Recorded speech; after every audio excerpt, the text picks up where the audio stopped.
Cotter states that nearly 50% of the companies that fail to make change make mistakes at the beginning. It's important to establish an initial sense of urgency.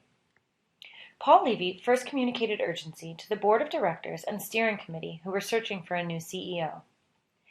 He stated that he would only take the job if he could start on January 1st, 2002.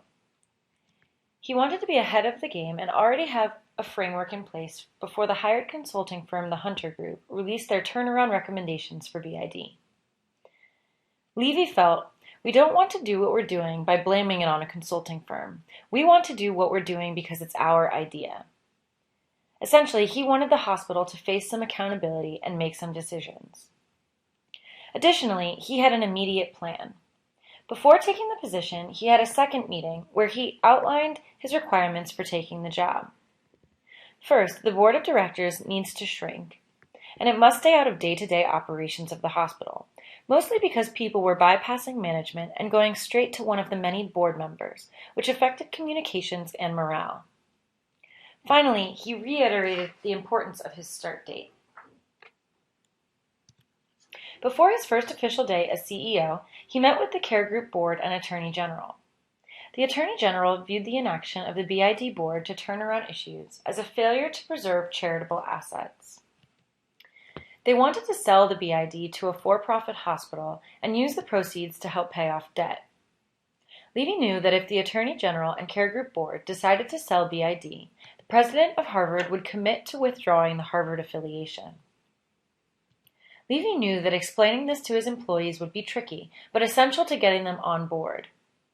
He made his employees realize that success meant eliminating the threat of a real and outside enemy in order for them to be motivated to change and to act on his new policies.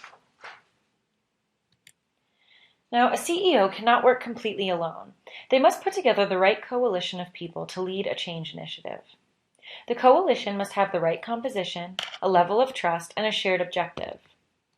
Further, the creation of those coalitions needs to be planned and strategic in order to effectively expand communication and negotiation skills. So how did Levy do this? First, he took hold of various departments and asked the heads of those departments to meet in what he called the kitchen cabinet to discuss issues of the hospital and roles for the staff.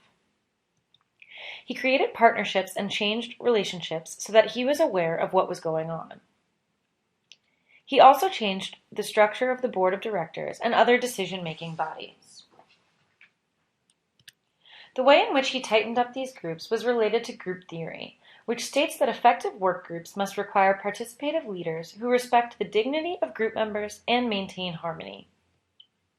And initially, he eliminated the chiefs of medicine from certain steps of the decision-making process, which angered doctors and disrupted harmony. However, he always explained his rationale and used positive language to do so. Here is an example of part of an email to the chiefs in which he stated, "Leadership by the physicians is an absolute requirement for our success." He then explains that no major policy changes would be adopted without consulting with the chiefs first, but that the chiefs could not be involved in all meetings as nothing would get done with too many people on each committee. Additionally, he created multiple other committees and new positions who would directly report to him. Some examples are the Senior Vice President for Network Integration, who ensured that all departments in the hospital were following through and connecting with one another. He made a Senior Vice President for External Affairs, who was not tied to the press, but rather to the community. Paul noted that because of local politics and relationships to outside referring physicians, it was necessary to have a liaison to build those allies. Finally, he made a chief of business ventures who would deal with new proposals, settlements, and growth planning. Cotter states that one of the most important parts of positively changing an organization is to develop a change vision, clarifying how the future will be different from the past. Paul's guiding principles were to set conservative expectations and to involve everybody in what's going on, by both teaching them about the nature of the problem and engaging them in solutions. So, how did he develop and distribute his vision? First, he published the Hunter Report on the hospital website and asked for input. He used that input to create his recovery plan, which integrated all departments through 4 initiatives: quality of patient care, revenue and volume growth, expense management, and strategic direction for both the hospital and care group. And finally, he specifically addressed why the situation now would be different than with previous turnaround plans. To develop this vision, Paul identified problems with previous management, citing their curious inability to decide on turnaround measures. He noted that they set unrealistic expectations and financial targets which were too low. They had very complex implementation and management issues. They failed to develop a guiding coalition and were unable to remove obstacles. Additionally, they had also not made the plan very urgent. All of these quotes, whether Levy knew it or not, outlined John Cotter's 1996 work, Leading Change. Paul went on to set early priorities around changing behaviors, specifically focused on the ability of doctors to go beyond clinical care and engage in relationship building. He also wanted to help doctors, medical staff, and administrative staff to develop their problem-solving skills. Once Paul created the recovery plan, he had to communicate his vision. He did this through the creation of committees and task forces, as previously outlined, and through various online methods. First, he created public ownership of the recovery plan by both publishing the Hunter Report and his recovery plan for review and comment by staff. He also consistently sent many emails to large groups of staff members, including nurses, doctors, and administrative staff. Some examples, seen here, are a hospital-wide email discussing layoffs, a senior email discussing financial status, and emails to chiefs to discuss planning goals, among many others. John Cotter further states that communication must not only be written, but it should include face-to-face interaction with superiors.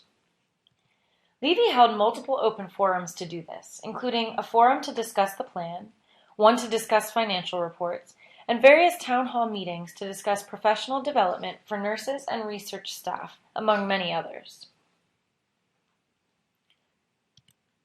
Once you communicate what you want as a leader, you must empower your organization to take action. Empowering broad-based action includes removing barriers, both structural barriers and those related to personnel. An example of a structural barrier was BID's lack of plan for efficient discharges, which was reducing their ability to increase volume and revenue, a significant part of the vision. Levy told the Department of Medicine that they needed a champion, someone to be in charge.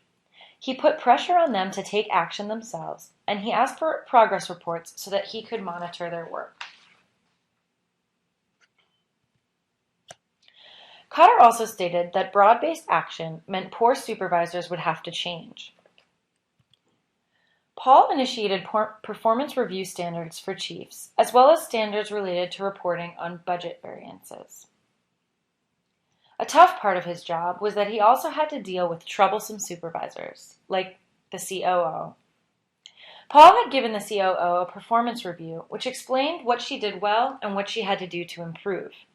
However, she never responded to this review, and according to Levy, she wasn't getting anything done. He also had problems with the chief of orthopedics, who was not showing up to work as often as he should have been. This could have greatly affected their chances for being a Trauma 1 center. He wanted his review of both of their work and subsequent firing to reflect his vision for productivity and for revenue building. Because of the vast number of changes that were happening, Paul recognized the need for short-term wins. In a memo sent on May 1, 2002, to a new board of directors, he noted, "We need some public successes to keep the momentum going and to maintain morale in-house." He discussed earnings and approval of an acquisition of another hospital, stating, "It's a sign to the world that we are reaching out, growing, and have confidence." He also consistently included shout-outs to his employees in emails and memos. An example here is taken from the same email on May 1, 2002. James Ferrantino was tasked with taking on research, and Paul noted that although the development of a research plan would take a while, James was on the right track. In that email alone, he praised 7 other staff members. Further, Paul addressed that while Care Group was failing and would potentially be dissolved, there was a win in that BID was large enough to maintain negotiations. He continued to highlight the overall value of having great clinical and business relationships. With all of these actions, it's important that a leader never lets up. The results of letting up can be very dangerous. Whenever you let up before the job is done, momentum can be lost and regression may follow. Paul recognized this in an interview specifically on momentum, in which he said, "For the first several months, we had to solve the crisis. We had to get people aware of the dimension of the crisis, and then we had to show some traction in solving it. However, he didn't want to show so much traction that everyone would sit back and say, 'Oh, we can relax.' So he continued to highlight what would happen next for BID. He had to answer to staff so that they didn't lose focus, and he set future goals around nursing, research, and teaching. Finally, the last step in Kotter's process is to incorporate changes to the culture. Before a leader can allow others to take over, new practices must remain firmly in the organization's culture. Paul Levy created a foundation for openness and participation, and he built trust between administrators and doctors by being honest and transparent. He also specifically put employees, rather than the COO or the CFO, on task forces so that employees could grow and prosper. With a short bit of time, he noted, task forces started internalizing their tasks into the basic structure of the organization. With that, and the creation of the Vice President of Network Integration, he ensured that communication would not be handled simply by a hierarchical status. He put in place structures of interdependence, which are significant for continued success. Paul Levy was given the task of turning around the BID hospital. He took the time to identify and understand all key constituencies in this process: the Attorney General, the partners in care group systems, the media, the insurers, and the hospital staff. And he recognized the need for decisiveness in this organization. After 6 months of work, the financial results were better than budgeted. Of 5 months, 2 of those months were profitable, both in cash flow and income statements. This had never happened in the history of the merged hospital. And all the while, he never let up on quality, compassionate care.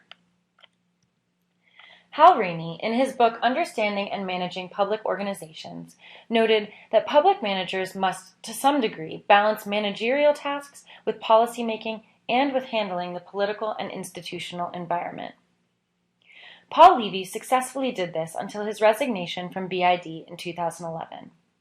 Through his nearly 10 years at BID, he effectively led change. The next 2 slides show the sources that I've used. Please feel free to email me with any questions or concerns. Thank you.